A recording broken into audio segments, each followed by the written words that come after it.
乡亲啊，继续来看古鲁木的大工厂明荣科技公司伫屏东的厂房火烧爆炸。屏东县政府召开记者会，公布到明荣几项重大的违规，像讲这个厂内所藏的管制化学物超过管制量的30倍。 像讲，消防人员赶到位，无派专人来协助，嘛无提供完整的资料等等。啊，即摆嘛互查到讲，这个明荣向经济部登记的产业是药乐的用品，毋是化工厂，所以无需要执行化工厂1年2届的化学防灾的演练，所以即届才会造成遮尔严重的死伤。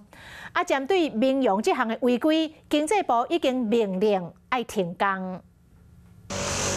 为空中画面会使看到明荣国际科技屏东厂厝顶害了，规个厂区毁损严重。9月2日爆炸事故死伤惨重，发生代志的5天后，工厂内又有出乌烟。消防局表示讲，有可能内底也有化学药剂。它储存了3000公斤的管制，超过了这样的管制数量。 明荣真侪项重大违规，包括放超过标准30倍，尤其过氧化物，消防人员到现场救灾时无派专人协助，以及无提供完整的资料等等，其中还包括明荣的登记类别。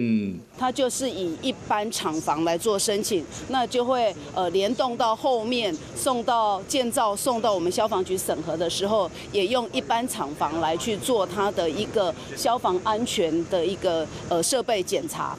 依照经济部网上的资料，明荣加经济部登记的产业类别是药乐用品，毋是化工厂的类别，也就是无需要执行化工厂1年2摆化学防灾演练。所以讲，地处即摆爆炸事故，针对明荣的违规以及登记类别，敢若无符合。经济部回应讲，已经强制伊停工，要复工都要审查合格。 是讲事后追究责任，换不回殉职的消防队员以及死亡员工的宝贵的性命。希望讲由即摆悲剧，相关的道理会当重视公安的问题，进行全面的检查，莫阁发生遗憾。